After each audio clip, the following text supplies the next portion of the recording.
Hey guys, welcome to the Liberal Hive Mind, a channel solely focused on exposing the abundant hypocrisy of the left. Here's the meme of the day, brought to you by FiveMind.com. You know, it seems like a lot of people these days treat the filibuster as if it's something sacred, but the more time goes by and the more I think about it, the more I find myself questioning that notion. And you know, everywhere you look across the world when it comes to democracy, and even in American votes, in the American democratic process, whoever gets the majority gets to lead. But even in the case where President Trump secures a massive 2024 landslide victory, a clear mandate handed to him by the people, then comes reality hitting you like a frickin' ton of bricks, the filibuster, and all of a sudden the president is totally handcuffed. The mandate is paralyzed. It's not majority rule, no, it's minority extortion, hostage taking, as we're seeing right now with this shutdown of government. You can't actually pass an agenda. You can't do anything. The mandate is frozen in place. What we see is instead a system that's built around permanent veto, paralyze the policy mandate. And if you want to pass anything, if you want to do anything, you can't do it through the legislative body. No, you have to find all these constitutional tricks to get the job done. And even then you can't get the frickin' job done because the Supreme Court comes in play. And even then you can't get the job done because boom, you're hit with all these injunctions, all these rogue judges constantly stopping you. You know, I understand separation of power, but it seems like the filibuster hands way too much power to the minority. And so I want to have that conversation now, more as an intellectual exercise than anything else, because obviously it's the top topic of conversation. We got President Trump now calling for the end of the filibuster, and so let's talk about it. We got some stuff to get into, so let's roll the tape. All right, folks, so exactly like I said, here's the president's stance. It's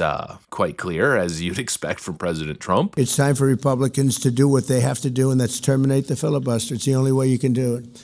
And if you don't terminate the filibuster, you'll be in bad shape. We won't pass any legislation. There'll be no legislation passed for 3.25. We have 3.25 years, so that's a long time. And of course, immediately after President Trump makes this suggestion, or less of a suggestion, well, in comes the counter, and it's, in a way, it's bipartisan. A lot of Republicans, again, seem to hold the filibuster as some sort of sacred congressional process. And the fear is always, well, what will Democrats do in the future if the filibuster isn't preserved? There's this thought process that the filibuster seems to be the last thing holding the republic together. And then, of course, you have Democrat outrage that's jumping onto that bandwagon. All of a sudden, Democrats are clutching their pearls. No, you can't possibly end the filibuster, but that, of course, is a total crock of shit, considering, well, the Democrats have been arguing to end the filibuster for a very, very long time, and even as recently as 2022. The Senate needs 60 votes to pass a bill. You need 60 votes. But in the Senate, you've got this rule where you got to get, these days, 60 votes. 60 votes, and you can block it with 40. You still have to deal with 60 votes. In the Senate, you know, they need 60 votes. Something called a filibuster that requires 60 votes. You need 60 votes. I would like to get rid of filibuster. You need 60 votes. You need 60 votes. We need 60 votes. We have to end the filibuster. We need 60 votes. Not 50 votes. Obviously, you need 60 votes. Everything requires 60 votes. And we've got to get 60 votes in the Senate. If you have 60 votes, you can't get legislation passed. You've got to have 60 votes. It's time to end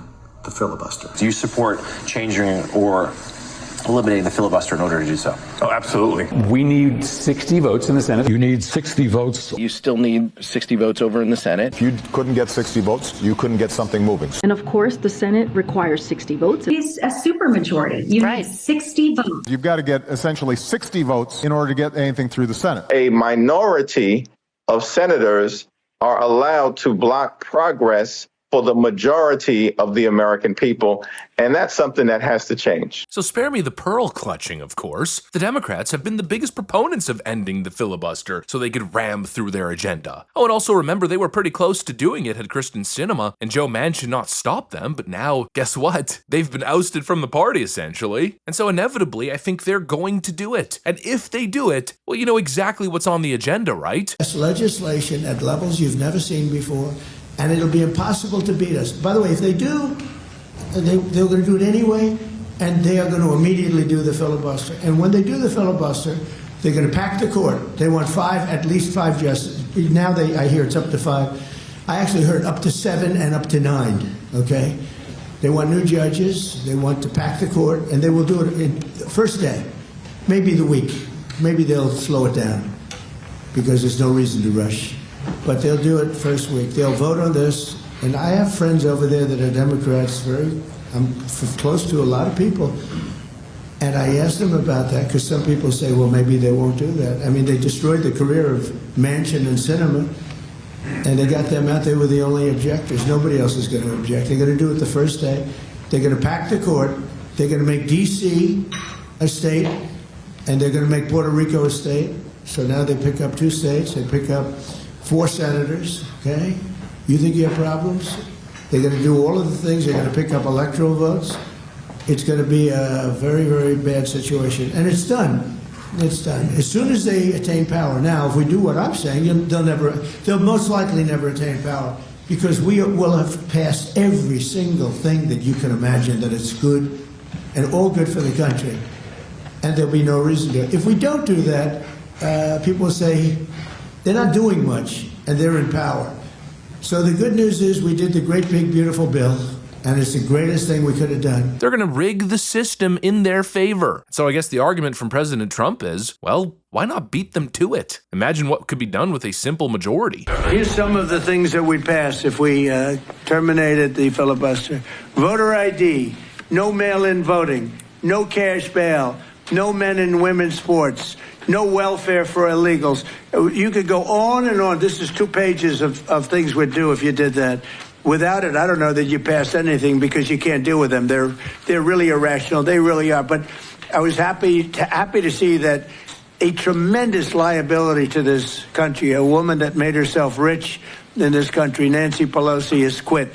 And she'll be out of here pretty soon. And I consider that to be a great asset for America. National voter ID, an end to mass mail-in ballot abuse, banning of all taxpayer benefits to illegal migrants, restoring cash bail. The list goes on. And of course, the, let's call it election reforms, well, that could seriously change the electoral landscape for generations to come now, couldn't it? You know, generally, there's a very apprehensive, very passive culture on the right. You don't want to shake the boat too much. But look at how the Democrats have weaponized government against you. Look at how far they've taken everything. At some point, the passive nature is going to get you killed. Metaphorically, of course. Maybe even literally, considering how violent the left has become. I know it's a tough conversation, and I'm not saying do it or don't do it. I'm just saying the president, he's raising some very, very good points. But obviously, it's a very contentious issue. And on stuff like this, I'm never going to pretend to be the authority or make some authoritative claim. I'm actually more interested in the public debate that's going on here, and I'm very curious to know what you guys think. So this is one of those videos where I'm going to ask you guys in the comment section, let me know what your stance is on the filibuster or on ending the filibuster. Are you for it? Are you against it? Is it a mistake to end the filibuster or is it a mistake to not end the filibuster? And then watch the Democrats do it and, well, you know where that agenda leads to. Let me know what you think in the comment section.